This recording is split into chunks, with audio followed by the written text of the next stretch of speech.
Election 90 दिन में ही होने चाहिए। पीटीआई की दरखास्त पर लाहौर हाईकोर्ट के रिमार्क्स। दरखास्त समाअत के लिए मंजूर। गवर्नर पंजाब के प्रिंसिपल सेक्रेटरी और इलेक्शन कमीशन को नोटिस जारी। अदालत ने वकील पीटीआई से पूछा क्या आपने गवर्नर को लिखा है कि इलेक्शन की तारीख दें। अली जफर बोले कानून के तहत गवर्नर 90 दिन में इलेक्शन कराने के लिए तारीख देने के पाबंद हैं। जस्टिस जवाद हसन ने रिमार्क्स दिए कि ये हम ढूंढ लेंगे कि इलेक्शन किसे करवाने हैं, हमें पाकिस्तान की जमहूरियत के लिए लड़ना है।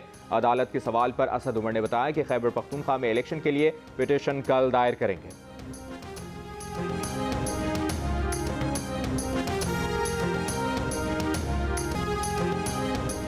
गवर्नर तारीख दें या नहीं, इलेक्शन तो 90 दिन के अंदर होंगे। तहरीक इंसाफ के वकील अली जफर का हुकूमत को पैगाम, कहा कि अदालत ने वाज़े तौर पर कहा कि 90 दिन के अंदर इलेक्शन होना है। गवर्नर पंजाब को नोटिस कर दिया गया है। गवर्नर आईनी जिम्मेदारी पूरी करें, अदालती अहकामात से पहले ही तारीख दे दें। असद उमर बोले आइन से बगावत की बातें की जा रही हैं। मुल्क में जारी सूरत हाल पर सबको तशवीश है। जज साहब ने कहा कि जमहूरियत आइन का दिफा होगा।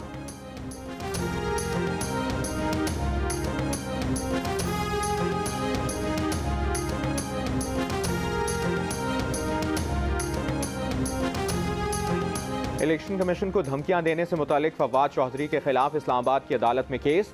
जुडिशल मजिस्ट्रेट वकास अहमद राजा की अदालत में डीएसपी लीगल पेश। अदालत की डीएसपी लीगल को फवाद चौधरी को अदालत पेश करने के हवाले से वक्त बताने की हिदायत। डीएसपी लीगल ने कहा कि फवाद चौधरी का फोटोग्रामेट्रिक टेस्ट करवा लिया है, मेडिकल करवाना है। फवाद चौधरी को 3 बजे अदालत में पेश करेंगे। केस की समाअत में वक्फा कर दिया गया। इससे पहले फवाद चौधरी के भाई फैसल चौधरी एडवोकेट ने जियो न्यूज से गुफ्तगू में कहा कि मालूम नहीं कि फवाद चौधरी को जिस्मानी रिमांड के दौरान कहां रखा गया है। तशद्दुद के खदशात पर मेडिकल चेकअप की दरखास्त दी है।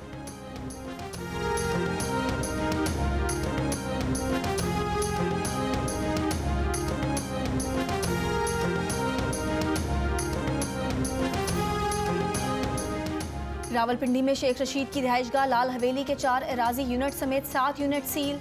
मतरूका वक्फ अमलाक की सुबह सवेरे एफआईए और पुलिस के हमरा कार्रवाई। लाल हवेली के अंदर रिहायशी हिस्से को सील नहीं किया गया। ग्राउंड फ्लोर पर 4 दुकानें सील की गईं। लाल हवेली से मुंसलिक सील की गई दूसरी प्रॉपर्टी शेख रशीद के भाई शेख सिद्दीक के कब्जे में थी। कार्रवाई के वक्त शेख रशीद मौजूद न थे, किसी ने मुजाहमत न की। डिप्टी एडमिनिस्ट्रेटर वक्फ अमलाक का कहना है कि शेख रशीद और उनके भाई लाल हवेली समेत वक्फ अमलाक की 7 एराजी यूनिट्स पर गैर कानूनी काबिज हैं। मुतादिद नोटिस के बावजूद शेख रशीद एराजी के मुस्तनद दस्तावेज पेश नहीं कर सके। मतरूका वक्फ अमलाक की कार्रवाई रुकवाने के लिए शेख रशीद की हुक्म इम्तना की दरख्वास्त अदालत खारिज कर चुकी।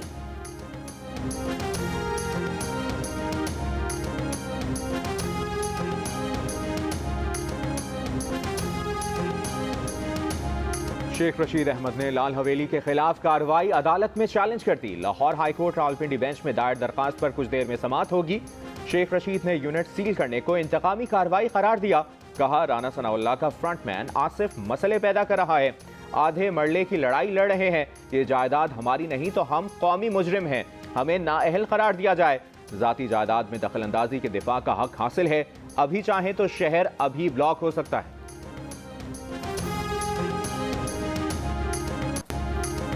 वजीराबाद में इमरान खान पर होने वाले कातिलाना हमले की मुकम्मल फोरेंसिक रिपोर्ट सामने आ गई। रिपोर्ट के मुताबिक इमरान खान को 2 गोलियां किसी चीज से टकराने के बाद लगी। एक मुकम्मल गोली भी इमरान खान को लगी। इमरान खान के जिस्म में धात का एक टुकड़ा भी पैवस्त हुआ जो जिस्म से निकाल लिया गया। रिपोर्ट के मुताबिक 4 गोलियां ऐसी थीं जो नवीद के पिस्तौल से चली। मौके से मिलने वाली 2 गोलियां क्लैशनकोव की भी हैं। मुलजिम से मिलने वाली एक पिस्तौल का भी फोरेंसिक हुआ जिससे एक फायर टेस्ट किया गया।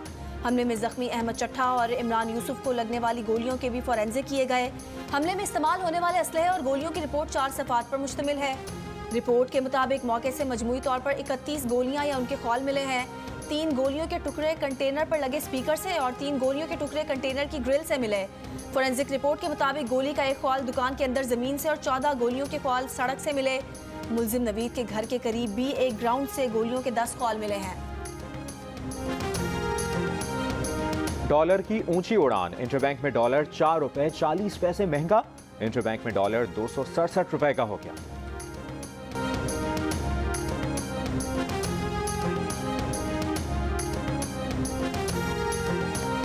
मुस्लिम लीग नून की रहनुमा मरियम नवाज के मुल्क गिर तंजीमी दौरों का शेड्यूल जारी कर दिया गया। 1 फरवरी को मरियम नवाज बहावलपुर में वर्कर्स कन्वेंशन से खिताब करेंगी।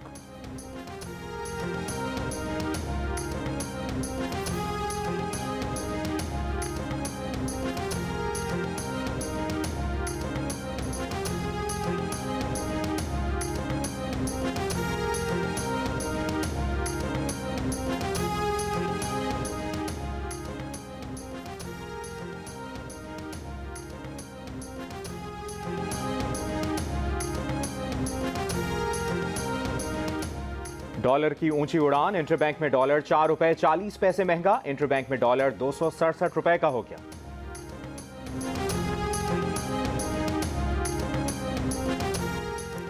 पेट्रोल की कीमत बढ़ते ही all Pakistan public transport owners ने किराए 10% बढ़ा दिए। लाहौर तक कराची किराया 600 रुपए बढ़ गया। लाहौर तक रावलपिंडी किराए में 100 रुपए का इजाफा।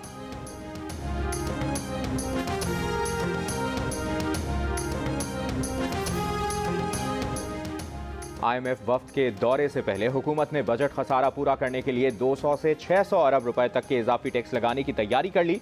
IMF वफ्द से मुज़ाकरात में तय होगा कि कितने नए टैक्स लगाए जाएं और कितने नॉन टैक्स इकदाम किए जाएं। IMF ने कर्ज प्रोग्राम की बहाली के लिए मुताद्दिद इकदाम का मुतालबा कर रखा है।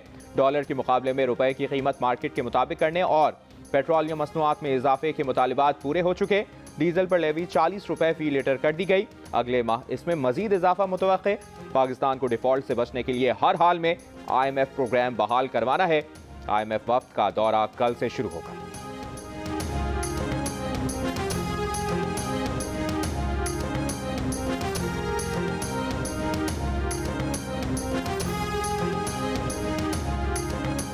इसहाक डार सजा के नहीं जजा के हकदार हैं। IMF शराइत मानने में ताखीर की वजह इसहाक डार की मुखलिसाना कोशिशें थीं। वज़ीर दाखिला राना सनाउल्लाह की प्रोग्राम जियो पाकिस्तान में गुफ्तगू। कहा, दोस्त ममालिक अपने वादों को IMF शराइत से मशरूत ना करते तो पेट्रोलियम मसनूआत और डॉलर की कीमतें ना बढ़ती।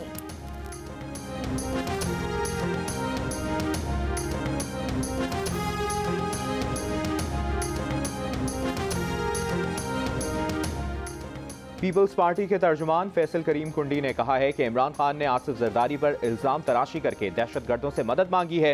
पीपल्स पार्टी इमरान खान के खिलाफ कानूनी कार्रवाई का हक इस्तेमाल करेगी। पीपल्स पार्टी के रहनुमा ने इल्जाम आयद किया कि इमरान खान ने अपने अस्पताल में दहशतगर्दों को पनाह देकर उनका इलाज कराया। इमरान खान के दहशतगर्दों के हक में बयानात रिकॉर्ड पर मौजूद हैं।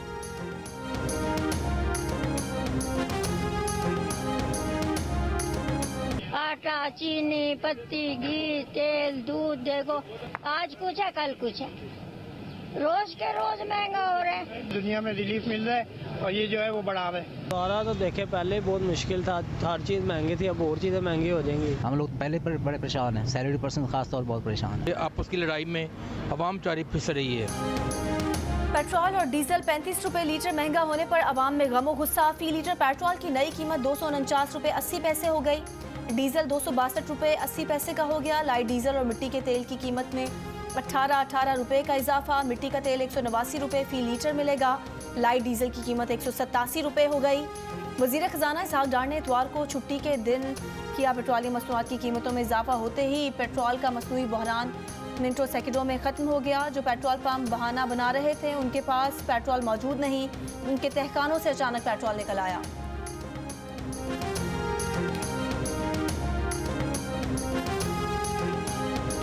बलूचिस्तान के शिमाली इलाके शदीद सर्दी की लपेट में। तोबा काकड़ी, ख्वाजा इमरान, लुईबंद समेत कई अजला में खुराक और ईंधन की किल्लत। बर्फबारी के बायस लोग घरों में महसूर। मलिका कोसार में वक्फे से बर्फबारी जारी। मौसम एंजॉय करने सयाहों की बड़ी तादाद ने वादी का रुख कर लिया। सर्दी के बायस लाइनों में पानी जम गया। कालाम में शदीद बर्फबारी के बाद घर, दरख्त और सड़कें बर्फ से ढक गईं। वादी नीलम, दयामर, चलास और अस्तोर में शदीद बर्फबारी। इस्लामाबाद, चकवाल, जेहलुम, गोजरा, चीचावतनी और शकरगढ़ समेत पंजाब के मुख्तलिफ इलाकों में बारिश। बुरेवाला में जालाबारी।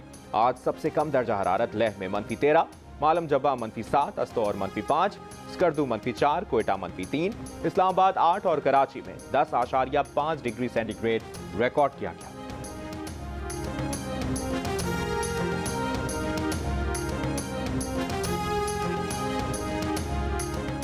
बेला मुसाफिर कोच हादसे के गमजदा खानदानों के सब्र का इम्तिहान। मैयतों की शिनाख्त के लिए DNA नताइज का इंतजार। कराची में 38 मैयतों और वर्सा के सैंपल ले लिए गए। मैयतें ईदी सर्दखाने मुंतकिल।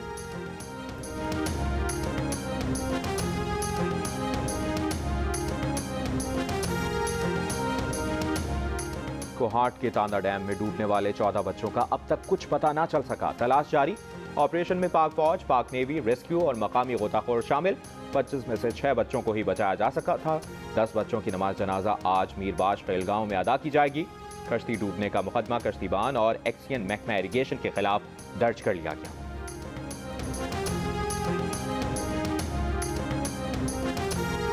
नौकरी से क्यों निकाला? इस्लामाबाद के सेक्टर G10 में निजी कंपनी के मुलाजमीन का नौकरी से फारिग करने पर एहतजाज। मुलाजमीन ने दफ्तर में तोड़फोड़ की और खिड़कियों के शीशे तोड़ दिए। पुलिस ने मुश्तइल मुलाजमीन के खिलाफ मुकदमा दर्ज कर लिया। मुलाजमीन का कहना है कि कंपनी ने किसी नोटिस और तनख्वाह दिए बगैर नौकरी से निकाल दिया है।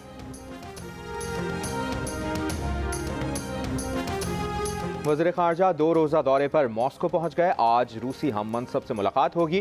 2 तरफ़ा ताल्लुकात, इलाकाई, आलमी और बाहमी दिलचस्पी के उमूर पर तबादला ख्याल करेंगे।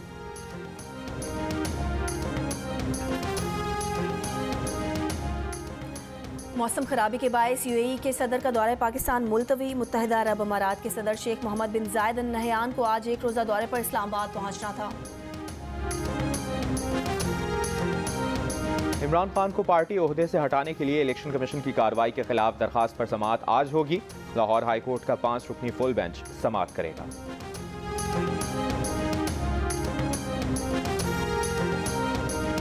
इमरान खान कौमी असम्बली के तमाम 33 हल्कों के ज़िमनी इंतखाब में उम्मीदवार होंगे। तहरीक इंसाफ ने इस्तीफे मंजूर होने के बाद खाली नशिस्तों पर इंतखाब में भरपूर हिस्सा लेने का ऐलान कर दिया। इमरान खान की सरबराही में कोर कमेटी और पार्लिमानी अरकान ने अहम फैसले कर लिए। शाह महमूद कुरैशी बोले, कौम फौरी इंतखाबात का मुतालबा कर रही है। पंजाब और खैबर पख्तूनख्वा के इंतखाबात में 90 रोज से ताख़ीर आइन की खिलाफ वर्जी होगी। वाइस चेयरमैन PTI का खैबर पख्तूनख्वा में इंतखाबात की तारीख न मिलने पर आज पेशावर हाई कोर्ट जाने का भी ऐलान।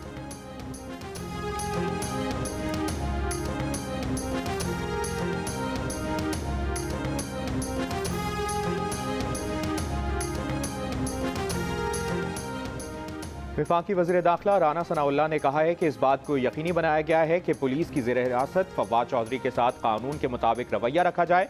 जियो न्यूज़ के प्रोग्राम नया पाकिस्तान में बातचीत करते हुए उन्होंने कहा कि हम फवाद चौधरी को इज्जत और एहतराम के साथ रखेंगे। फवाद चौधरी के केस से मुतालिक अदालत जाने और फवाद खुद जाने।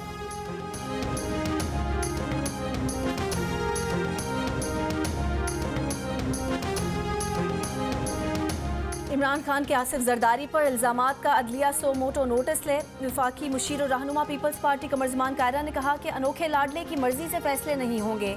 बोले, फवाद चौधरी की गिरफ्तारी में हुकूमत का कोई किरदार नहीं। फवाद चौधरी को चेहरे पर कपड़ा डालकर ले जाने की मजम्मत करता हूँ।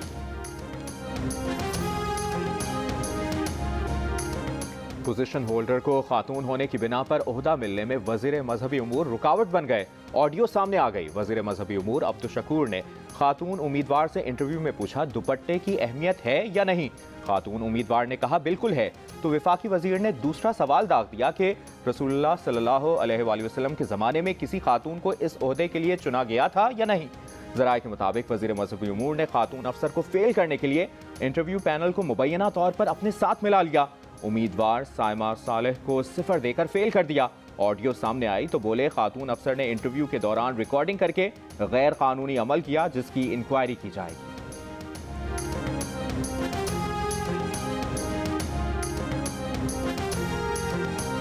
कराची के इलाके लाइन्स एरिया में डाकुओं के साथ फायरिंग के तबादले में ASI शहीद।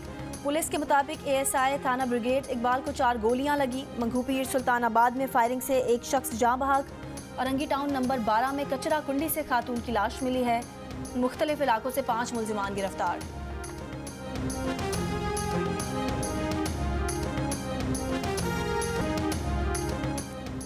मेलबर्न में भारतीय कम्युनिटी की सिखों से झड़पें। खालिस्तान रेफरेंडम के मौके पर खालिस्तान की आज़ादी के हक में मुजाहरा करने वाले अफराद को रोकने के लिए रहनुमा की मैदान में उतरने की कोशिश से कम्युनिटी के जवानों ने तिरंगा बरादरों को भागने पर मजबूर कर दिया। खालिस्तान रेफरेंडम में 55,000 से ज़ायद सिखों ने आज़ाद रियासत के हक में वोट दिया।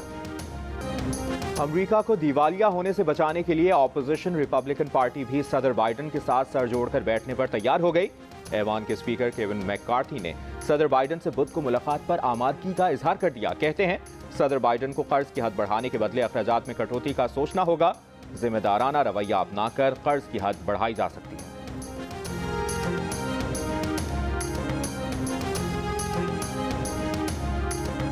Pakistan women cricket team ICC women world T20 खेलने मेलबर्न से बरास्ता दुबई केप टाउन रवाना होगी। कौमी टीम अपना पहला मैच रिवायती हरीफ भारत के खिलाफ 12 फरवरी को खेलेगी। बॉलीवुड की मशहूर गुलकारा अलका याग्निक यूट्यूब पर साल 2022 की सबसे ज्यादा सुने जाने वाली गुलकारा करार। अलका ने BTS, टेलर स्विफ्ट और ब्लैकपिंक जैसे बड़े गुलकारों को पीछे छोड़ दिया। गिनीज वर्ल्ड रिकॉर्ड के मुताबिक अलका ने 2022 में कुल 15.3 बिलियन यूट्यूब स्ट्रीम्स हासिल किए, जो कि तकरीबन 42 मिलियन यौमिया है। और पाकिस्तान शोबिज इंडस्ट्री की मारूफ अदाकारा नीलो बेगम को मद्दाहों से बिछड़े 2 बरस बीत गए। नीलो बेगम ने फिल्म नगर को दर्जनों सुपरहिट फिल्में दी और 4 निगार अवार्ड्स अपने नाम किए।